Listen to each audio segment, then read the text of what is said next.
ஒரு யோகியின் சுயசரியத்தில் அத்தியாயம் 48. ஐயா, உங்களுக்கு ஒரு ஆச்சரியம். நீங்கள் இங்கே இல்லாமல் வெளிநாட்டிற்கு சென்றிருந்த பொழுது நாங்கள் இந்த என்ஸ்டிடன்ஸ் ஆசிரமத்தை கட்ட செய்தோம். இது தங்களுக்கு நல்வரவு பரிசு. திரு லின், சகோதரி ஞானமாதா, துர்காமா, இன்னும் சில பக்தர்கள் சிரித்த முகத்துடன் என்னை ஒரு வாயில் வழியாகவும் மரநிழல்கள் அடர்ந்த வழியையும் இட்டு சென்றன. நீல கடலை நோக்கியவாறு ஒரு பெரிய வெண்ணிற கப்பலை போன்ற ஒரு கட்டிடம் எழும்பியிருப்பதை நான் கண்டேன். முதலில் பேச நாவே இல்லாமல் பிறகு ஆகா ஓஹோ உடன் கடைசியாக ஆனந்தத்தையும் நன்றியையும் தெரிவிக்க போதுமான வார்த்தைகள் இல்லாம நான் அந்த ஆசிரமத்தை பரிசீலித்தேன். 16 அசாதாரணமான பெரிய அறைகள், ஒவ்வொன்றும் அழகாக நிர்மாணிக்கப்பட்டது. கம்பீரமான மத்திய கூடம், மிக பெரிய கூரை வரை உயர்ந்த ஜன்னல்களுடன் புல்தரை, கடல், ஆகாயம் இவைகளை நோக்கியவாறு அமைக்கப்பட்டிருந்தது. இவையெல்லாம் இணைந்தது. மரகதம், பல நிறங்கள் கொண்ட ரத்தினம் மற்றும் நீல கற்களின் சேர்ந்திசை நாதமாகியது. அந்த கூடத்தில் காணப்படும் மிக பெரிய கணப்பின் மேல் கிஸ்து, பாபாஜி, லாகரி மகாசயர் மற்றும் ஸ்ரீ யுக்தேஸ்வரர் இவர்களின் படங்கள் மாட்டப்பட்டிருந்தன. அவர்கள் அமைதியான இந்த மேலை நாட்டு ஆசிரமத்திற்கு தங்களது ஆசிகளை வழங்குவது போல் எனக்கு தோன்றியது. அக்கூடத்திற்கு நேர் கீழே அக்கூடம் அமைந்த சரிவினில் உள்ள கட்டப்பட்ட 2 தியான குகைகள் எல்லையற்ற வானத்தையும் கடலையும் நோக்கிய வண்ணம் இருந்தன. மைதானத்தில் சூரிய குளியலுக்கான மறைவான இடங்கள், அமைதியான மரத்தடிகளுக்கு இட்டு செல்லும் கற்கள் பதித்த பாதைகள், ரோஜா தோட்டங்கள், யூக்கலிப்டஸ் தோப்பு ஒன்று, ஒரு பழத்தோட்டம் முதலானவை காணப்பட்டன. நல்லதும் வீரம் பொருந்தியதுமான மகான்களின் ஆத்மாக்கள் இங்கு வரட்டும். அவர்கள் மண்ணுலகளவு நிறைந்தும் விண்ணுலக உயர்ந்தும் உள்ள அவர்களது ஆசி பொருந்திய பரிசுகளின் நலம் தரும் நற்குணங்களை அருளி நம்முடன் கைகோர்த்து செல்லட்டும். கலிபோர்னியா என்ஸ்டிடியன்ஸ் உள்ள அந்த பெரிய பண்ணையானது ஜனவரி 1932 உபதேசம் பெற்றதிலிருந்து விசுவாசமாக இருந்து வரும் கிரியா யோகி திரு ஜேம்ஸ் ஜேலின் அவர்கள் செல்ஃப் ரியலைசேஷன்ஸ் ஆஃப் ஃபெலாசிபி பிறகு அளித்த அன்பளிப்பாகும். முடிவற்ற பொறுப்புகளை உடைய எண்ணெய் சம்பந்தப்பட்ட பெரிய நிறுவனங்களின் தலைவராகவும் உலகத்திலேயே மிக பெரிய பரஸ்பர நெருப்பு காப்பீட்டு பரிமாற்றம் என்னும் தலைவராகவும் ஒரு அமெரிக்க தொழிலதிபராகவும் இருந்தாலும் திரு லின் தினமும் நீண்ட ஆழ்ந்த கிரியா யோக தியானத்திற்கு நேரம் காண்கிறார். இவ்வாறு ஒரு சமநிலை பெற்ற வாழ்க்கை நடத்துவதனால அவங்க சமாதியில் அசைக்க முடியாத அமைதியை அடைந்தாங்க. இந்தியாவிலோ ஐரோப்பாவிலோ நான் தங்கியிருந்த போது 1936 வரை திரு லின் என்ஸ்டிடன்ஸ் ஆசிரமம் கட்டி வரும் விஷயம் எனக்கு எட்டாமல் இருக்க என்னுடன் கலிபோர்னியாவில் கடித தொடர்பு வைத்திருந்தவர்களை அன்புடன் தடுத்துவிட்டார்.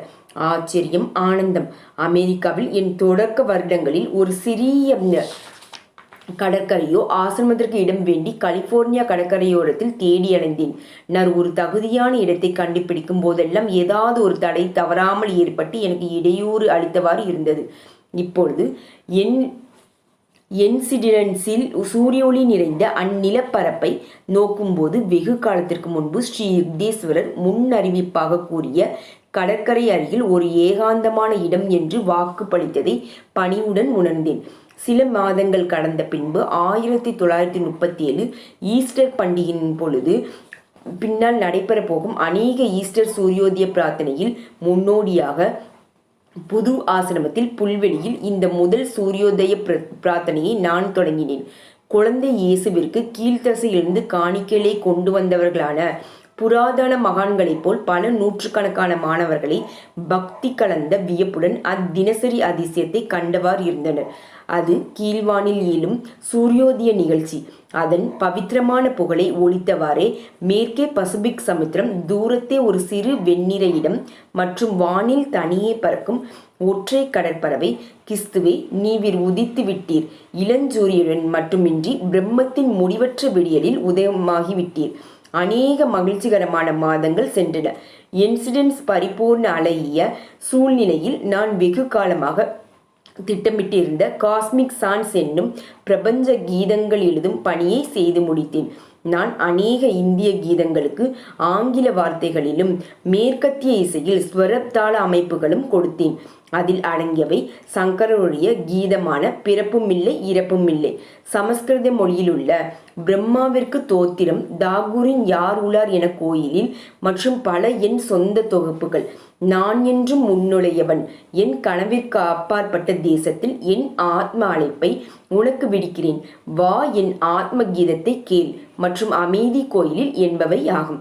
அந்த பாடல் புத்தகத்தின் முன்னுரையில் கீழே நாடுகளின் கீதங்களுக்கு மேலே நாட்டவரின் பிரதிபலிப்பை பற்றிய என் நினைவில் நிற்கும் முதல் அனுபவத்தை குறித்துள்ளேன். அந்த சம்பவமானது 1926 ஏப்ரல் 18 நியூயார்க்கில் உள்ள கார்னகி அரங்கத்தில் நடந்த பொது சொற்பொழிவு நிகழ்ச்சியாகும். ஏப்ரல் 17 திரு ஆல்வின் ஹன்சிகர் என்ற ஒரு அமெரிக்க மாணவரிடம் நான் சபையினரை புராதன இந்து கீதமாகிய ஏ அழகிறவா, ஓ காட் பியூட்டிஃபுல் என்ற பாடலை பாடும்படி கேட்க திட்டமிட்டிருக்கிறேன் என்று கூறினேன். திரு ஹன்சிகர் கீழே நாட்டு பாடல்களை அமெரிக்கர்கள் சுலபமாக புரிந்து கொள்வது சிரமம் என்று மறுத்து கூறினார். இசையானது உலக மொழி என நான் பதிலளித்தேன். இந்த உன்னத பாடலில் உள்ள ஆத்மாவின் அவாவை அமெரிக்கர்கள் உணர தவற மாட்டார்கள். மறுநாள் இரவு ஏ அழகிற இறைவா என்ற பக்தி இசை 3000 குரல்கள் மூலமாக கிட்டத்தட்ட 1 மணி நேரத்திற்கு மேலாக வெளியிடப்பட்டது. அருமை நியூயார்க் மக்களே, சலிப்படைய வேண்டாம். உங்கள் இதயங்கள் எளிய ஆனந்த கீதத்தில் திளைத்து வானலாவின. அன்று மாலை இறைவனின் அருள் நாமத்தை அன்புடன் இசைத்த பக்தர்களிடையே தெய்வீக குணப்படுத்துதல் நிகழ்ந்தது. ஏ அழகிய இறைவா, ஏ அழகிய இறைவா, காட்டினிலே நீ பசுமை, மலையினிலே நீ உயர்வு, ஆற்றினிலே நீ சலசலப்பு, கடலினிலே நீ மிக ஆழம், சேவகருக்கு நீ சேவை, அன்பருக்கு நீ அன்பு, வருந்துபவருக்கு நீ ஆறுதல், யோகியருக்கு நீ ஆனந்தம். ஏ அழகிய இறைவா, ஏ அழகிய இறைவா, உந்தன் அடிகளில் நான் வணங்குகிறேன்.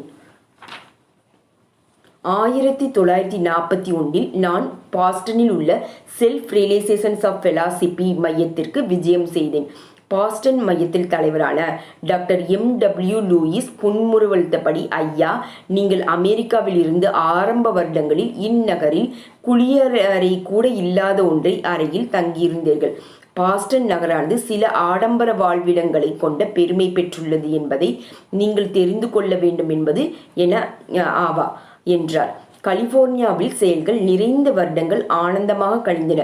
செல்ஃப் ரியலைசேஷன்ஸ் பிலாசபியின் குடியிருப்பு ஒன்று 1937 என்சிடென்ஸில் நிறுவப்பட்டது.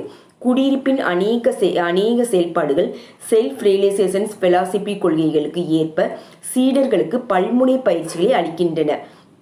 சகல ஜனங்களையும் அவர் ஒரே ரத்தினத்தால் தோன்ற பண்ணியிருக்கிறார். உலோக சகோதரத்துவம் என்பது மிக பெரிய பதம்.